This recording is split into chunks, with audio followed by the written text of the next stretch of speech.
Pernahkah panjenengan melihat majikan yang rela sujud-sujud mencium kaki pembantunya? Itulah wajah kita hari ini. Kita ini pemilik sah tanah surga Nusantara. Tapi mental kita adalah mental babu. Kita mengemis-ngemis syafaat dari bangsa yang tanahnya gersang.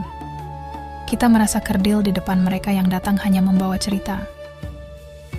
Padahal, darah yang mengalir di tubuh panjenengan adalah darah para raja dan pendekar. Kenapa sekarang panjenengan jadi penakut? Kenapa panjenengan merasa jadi sampah sebelum meniru gaya hidup mereka? Mari kita bedah, siapa sebenarnya yang menanamkan virus rendah diri ini ke otak panjenengan? Rahayu. Mari kita bicara kasar saja sekalian, biar bangun tidurnya.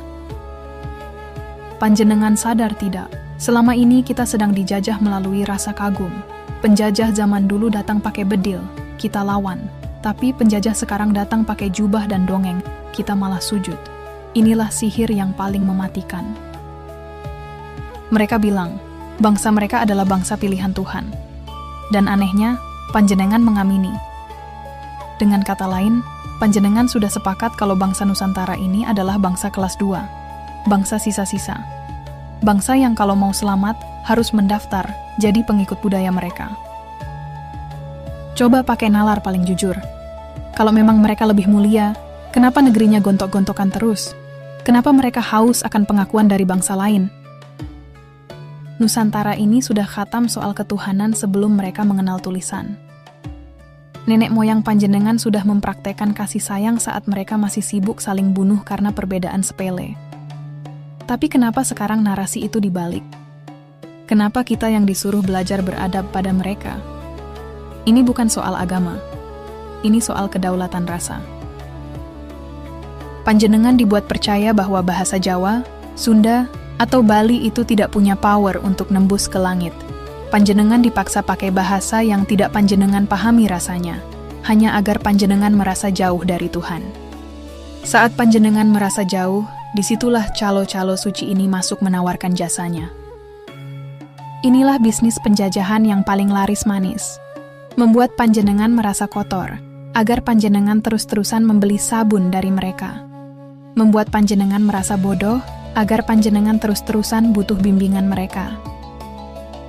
Sadarlah, panjenengan itu pemilik rumah, panjenengan itu pewaris sah ilmu bumi dan ilmu langit yang luar biasa.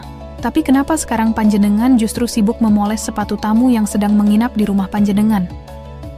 Sudah saatnya kita berhenti jadi penonton di tanah sendiri. Berhenti merasa paling berdosa hanya karena kita lahir sebagai orang Nusantara. Simak baik-baik.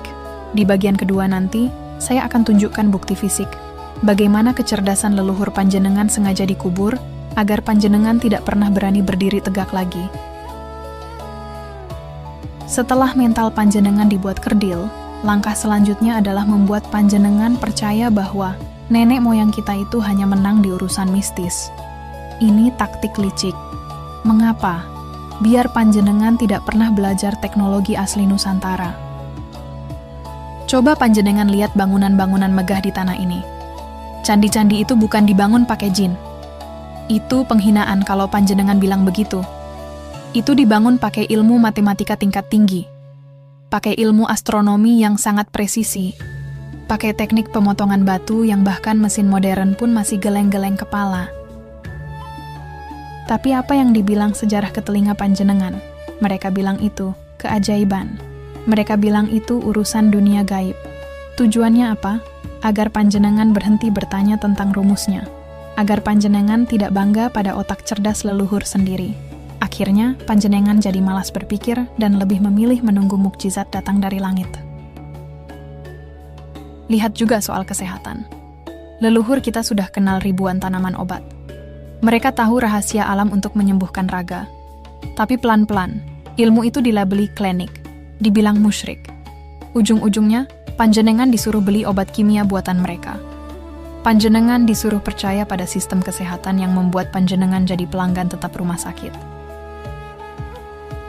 Inilah cara mereka membuat negara ini tidak bisa maju. Mereka mematikan rasa penasaran panjenengan. Mereka mengganti logika observasi dengan hafalan dogma. Panjenengan diajari untuk takut bertanya, takut ragu, dan takut menggunakan akal sehat. Padahal, Ciri manusia merdeka adalah manusia yang berani menggunakan logikanya. Nenek moyang kita itu ilmuwan alam yang hebat.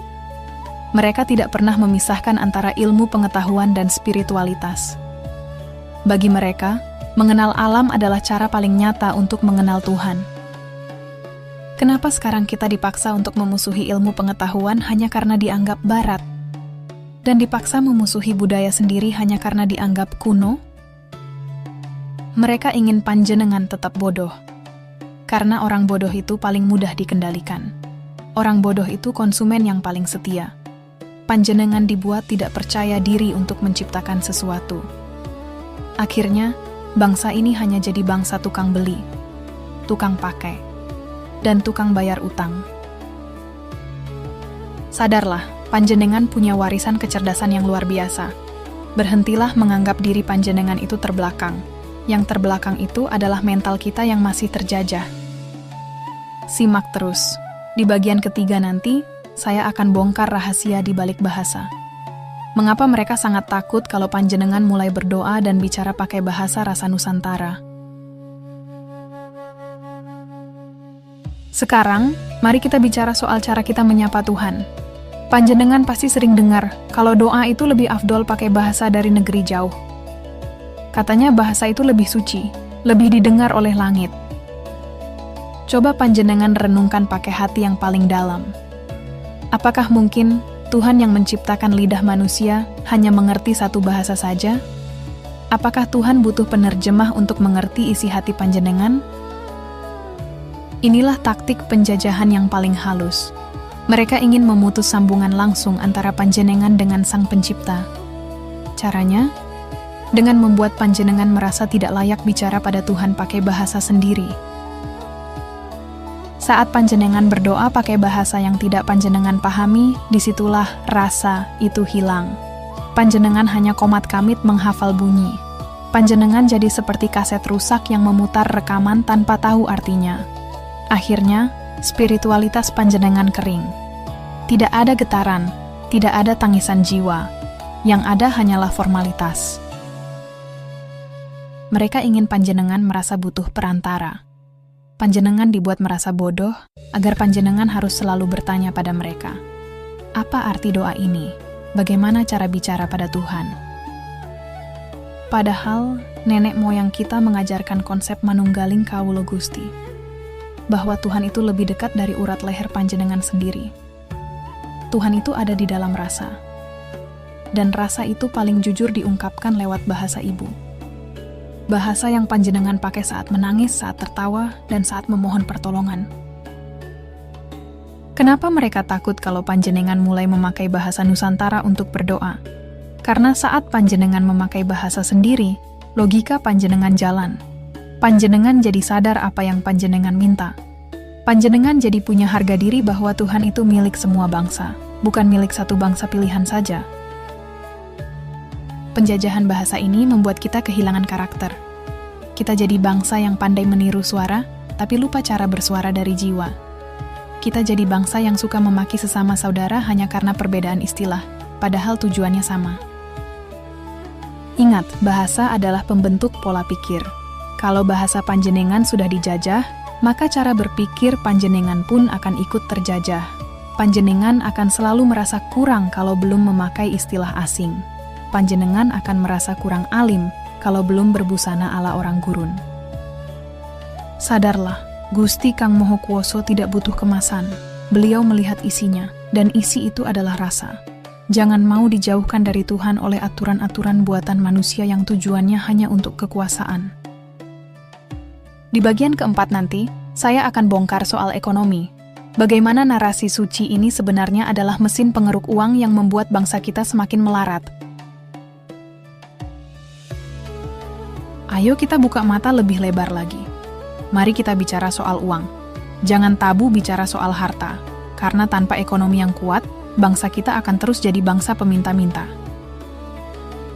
Pernahkah panjenengan menghitung berapa triliun uang rakyat Nusantara yang setiap tahun terbang ke luar negeri? Hanya untuk mengejar label sholeh dan sholehah. Kita rela menabung belasan tahun, menyisihkan uang dari hasil peluh keringat yang pas-pasan, hanya untuk menyumbang kemakmuran negara lain. Mereka menjual narasi bahwa Tuhan lebih senang kalau panjenengan datang ke tanah mereka. Mereka bilang, doa di sana pahalanya berlipat-lipat. Dan hebatnya, kita semua percaya. Kita berebut menyerahkan devisa negara kita demi sebuah validasi spiritual. Coba panjenengan pakai nalar yang paling jernih. Kalau memang tujuan utamanya adalah ibadah, kenapa biayanya dibuat setinggi langit? Kenapa ada bisnis besar di balik itu semua? Dari tiket pesawat, hotel, hingga oleh-oleh, semuanya adalah mesin uang bagi mereka. Sementara itu, coba lihat di sekeliling panjenengan. Di samping rumah panjenengan mungkin ada janda tua yang kelaparan. Di ujung jalan ada anak yatim yang putus sekolah. Tapi kita lebih memilih mengirim uang kita ke negeri yang sudah kaya raya, hanya karena kita takut tidak dianggap bertakwa. Inilah bentuk penjajahan ekonomi yang paling cerdik. Mereka tidak perlu menjajah pasar kita dengan produk industri. Mereka cukup menjajah pikiran kita dengan kewajiban yang dibalut label suci. Efeknya apa? Rakyat kita tetap miskin. Negara kita kekurangan modal untuk membangun, karena uangnya habis untuk membiayai gaya hidup dan pariwisata religi negara lain. Kita jadi bangsa yang konsumtif secara spiritual, tapi produktivitasnya nol besar. Nenek moyang kita dulu mengajarkan bahwa bentuk syukur paling tinggi adalah dengan merawat sesama manusia dan alam sekitar. Membangun lumbung pangan untuk rakyat, membuat irigasi untuk petani, itu adalah ibadah yang nyata. Tapi sekarang, nilai-nilai itu dianggap remeh. Kita lebih bangga punya sertifikat dari luar negeri daripada punya tetangga yang kenyang karena bantuan kita. Sadarlah, kemajuan sebuah bangsa ditentukan dari seberapa besar uangnya berputar di tanah airnya sendiri. Selama panjenengan masih merasa lebih berkah memberikan uang pada orang asing daripada pada bangsa sendiri, maka selama itu pula Nusantara akan tetap menjadi negara yang tidak bisa maju. Tuhan tidak butuh uang panjenengan. Yang butuh uang itu adalah manusia-manusia yang memanfaatkan nama Tuhan untuk kepentingan perut dan kekuasaan mereka.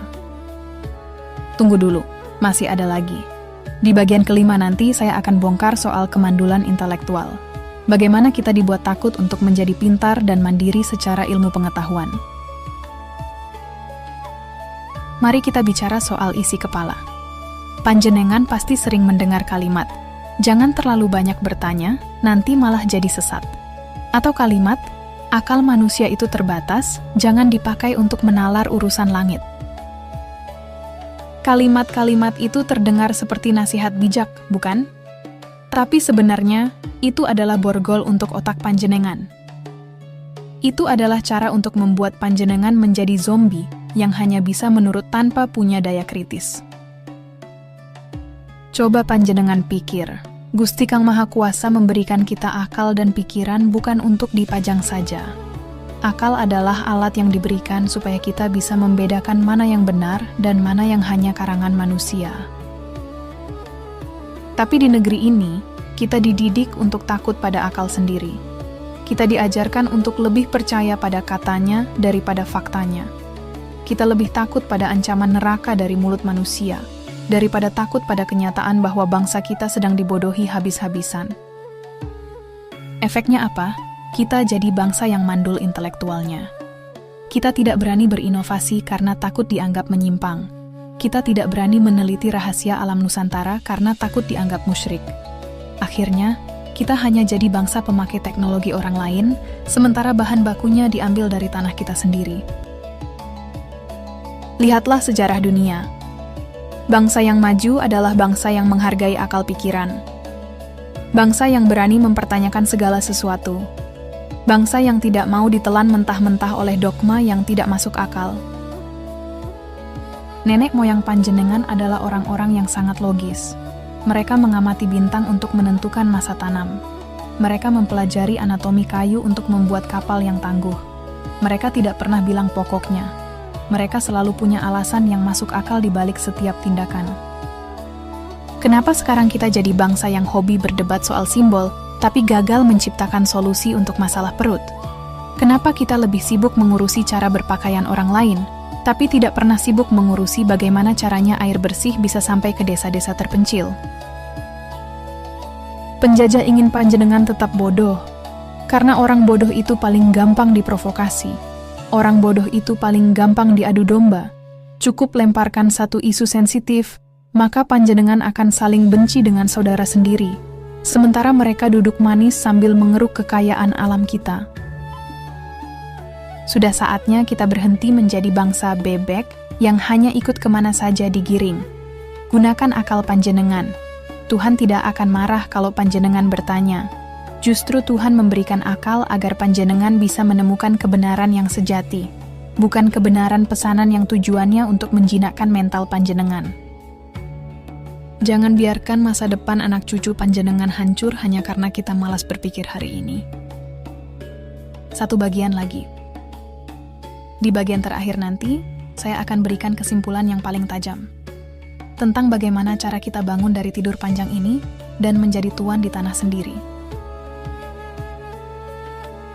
Sampailah kita di akhir pembicaraan ini, tapi ini adalah awal untuk kesadaran panjenengan. Setelah kita bedah semuanya, dari mental, teknologi, bahasa, sampai ekonomi, apa kesimpulannya? Kesimpulannya adalah, panjenengan sedang tertidur di dalam penjara yang pintunya sebenarnya tidak dikunci. Penjara itu ada di dalam pikiran panjenengan sendiri. Sudah saatnya kita berhenti merasa jadi bangsa numpang. Nusantara ini bukan tempat pembuangan sampah budaya asing. Nusantara ini adalah pusat peradaban besar yang pernah menyinari dunia. Darah yang mengalir di tubuh panjenengan adalah darah para pemenang, bukan darah pecundang. Lalu apa yang harus kita lakukan? Apakah kita harus membenci bangsa lain? Tidak. Kita tidak perlu membenci siapapun. Kita hanya perlu mulai mencintai diri sendiri. Mencintai diri sendiri artinya bangga pada bahasa ibu kita. Mencintai diri sendiri artinya menghargai ajaran luhur nenek moyang kita yang mengutamakan budi pekerti dan etika.